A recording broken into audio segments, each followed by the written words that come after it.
প্রিয় ভিউয়ার্স, আশা করি আমরা প্রত্যেকেই ভালো রয়েছি। তো আজকের ক্লাসটি খুবই গুরুত্বপূর্ণ এই কারণে, কারণ আজকে একটি টেকনিক নিয়ে হাজির হয়েছি। তো কিভাবে পার্টস অফ স্পিচ নাউন আমরা এক কথায়, এক বাক্যে, এক সেকেন্ডে চিনতে পারবো। তো ভিউয়ার্স, চ্যানেলটি অবশ্যই সাবস্ক্রাইব করবেন এবং পাশে থাকা যে বেল আইকনটি আছে প্রেস করবেন, যেন এই চ্যানেলের ভিডিও সর্বপ্রথম আপনার কাছে পৌঁছে যায়। তো আমরা ক্লাসটি শুরু করি। তো দেখুন, এডিএন, তো আমরা এটিএন নামে একটি চ্যানেল আছে আমাদের, আমরা জানি, এই জন্য আমি রেখেছি এডিএন সিওপিএস কপস।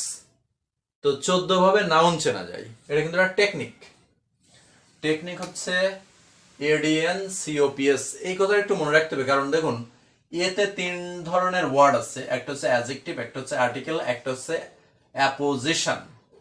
ডিতেও 3 ধরনের আছে। ডিতে আছে দেখুন ডিটারমিনার, ডেমনস্ট্রেটিভ, আবার ডিটারমিনার নাউন প্লাস প্রেপোজিশন। এনতে রয়েছে নাউন। তো এভাবে দেখুন, এই সি তে কমপ্লিমেন্ট, ওখানে ওতে অবজেক্ট কমপ্লিমেন্ট, পিতে হচ্ছে পজিটিভ কেস, এবং এখানে রয়েছে পিতে প্রিপোজিশনের যে অবজেক্ট, তারপরে হচ্ছে প্রেপোজিশন নাউন প্লাস প্রেপোজিশন। তো খেয়াল করুন, প্রথম যে জিনিসটা আমি শেখাতে যাচ্ছি এর 3টা নিয়ম।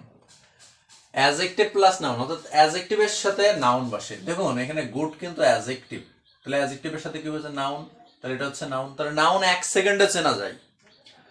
আর্টিকেলের পরে একটি শব্দ থাকলে সেটা নাউন হয়ে যায়। এ হচ্ছে আর্টিকেল, নাউন হচ্ছে পেন। অ্যাপোজিটিভ অর্থাৎ অ্যাপোজিশন আমরা যেটা বলে থাকি, সবসময় মিনাকে আরো তথ্য দিতে তার পাশে কিন্তু অ্যাপোজিটিভ বসে। যেমন টিচার নাউন, চেয়ারম্যান নাউন। মিনাকে তথ্য দিচ্ছে এই যে চেয়ারম্যান, এই টিচার, এরা সব অ্যাপোজিটিভ, এরা কিন্তু সব নাউন। ডিটারমিনার সংখ্যা, পরিমাণ। তো বলছে এটা ডিটারমিনারের পরে হচ্ছে নাউন বসে। তাহলে সাম কি পেন্স, তাহলে এই পেন্স হচ্ছে নাউন। আমরা জানি নাউনের শেষে এস বাই এ যোগ হয়, এই যে পেনের শেষে এস বাই এ যোগ হয়েছে, এই জন্য এটা নাউন। ডেমনস্ট্রেটিভ সামগ্যবাচক, অর্থাৎ কাছে দূরের নিকটে, এগুলো বোঝায়। তো বলছে দিস কি পেন, এই পেন হচ্ছে নাউন, কারণ দিস হচ্ছে ডিটারমিনারের পরে কি হয়েছে pen. Determiner plus noun plus preposition. বলছে this is the go of the world. তো আমরা একটা জিনিস শিখে ফেলি, এই যে অপ আছে না, অপের আগে নাউন হয়, পরেও নাউন হয়। তো দেখুন এখানে যে ডিটারমিনার আছে দি, তো দির পরে কি বসেছে নাউন, তারপরে কি প্রেপোজিশন, তার মানে ডিটারমিনার নাউন প্রেপোজিশন। এবার হচ্ছে নাউনকে আমরা কম্পাউন্ড নাউন বলি, মানে দুটো নাউন মিলে কম্পাউন্ড নাউন হয়। তো দেখুন ইংলিশ ক্লাস, টিচার্স রুম, হ্যাঁ, অপারেশন থিয়েটার, এদেরকে আবার আমরা বলি নাউন ফ্রেজ। এটা কিন্তু নাউন ফ্রেজ একসাথে।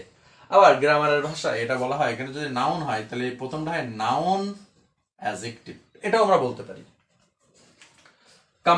কমপ্লিমেন্ট কি, তো এই সাবজেক্ট অবজেক্ট যখন সমান হয়ে যায়, এটা অবজেক্ট না, এটা কমপ্লিমেন্ট। মিনা কি ডক্টর কি মিনা, তার মানে মিনার পরিচয় ডক্টর বহন করছে, ডক্টরের পরিচয় মিনা বহন করছে। আর সবচেয়ে ভালোভাবে বোঝা যায় যদি এখানে সমান সমান দেওয়া যায়। Meena is equal to doctor, হ্যাঁ ঠিকই আছে, তাহলে ডক্টর এখানে নাউন। সমান সমান দিয়ে যদি দুই পাশে মিলে যায় তাহলে নাউন। অবজেক্ট নাউন হয়, যেমন হি নিডস আ পেন। তো দেখুন এই আ পেন, এখানে কিন্তু এই পেন কিন্তু নাউন হয়ে গেছে। অবজেক্ট কমপ্লিমেন্ট আমরা বুঝতে পেরেছি, সাবজেক্ট অবজেক্ট যখন একই হয়ে গেছিল, অর্থাৎ এটার পরিচয় এটা বহন করছে, এটার পরিচয় এটা বহন করছে, তার মানে এই অবজেক্টের পরিচয় দুটো বহন করবে। যেমন হি কল্ড মি, সে আমাকে ডেকেছিল, কি বলে ডক্টর, তাহলে মি কি ডক্টর কি মি, তার মানে ডক্টর হচ্ছে এখানে কি নাউন। পজিটিভ কেসের পরে সবসময় নাউন হয়। তো পজিটিভ কেসগুলো আমরা সবাই জানি, মাই, আওয়ার, দেয়ার, ইটস, এগুলো। তো বলছে মাই হাউস, এই তাহলে এটা নাউন। আওয়ার কি ভিলেজ, তাহলে ভিলেজ কি নাউন। এবার চলুন প্রিপোজিশনের অবজেক্ট হিসেবে, তাহলে প্রিপোজিশনের অবজেক্ট কি, যেমন দ্য কাউ লিভস অন, মানে নির্ভর করে, গ্রাস, লিভস অন মানে খেয়ে নির্ভর করে, গ্রাস খেয়ে নির্ভর করে, তাহলে গ্রাস হচ্ছে এখানে নাউন। প্রেপোজিশনের অবজেক্ট, এটা প্রেপোজিশনের অবজেক্ট হিসেবে কাজ করেছে কি গ্রাস।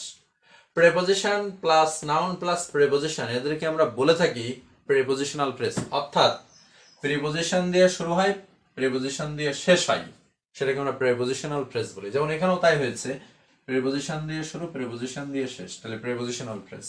তো এখন যে বিষয়টা হয়েছে, এটা কিন্তু নাউন। তাহলে প্রেপোজিশন প্রেপোজিশন মাঝখানে কে নাউন, প্রেপোজিশন প্রেপোজিশন মাঝখানে কে নাউন।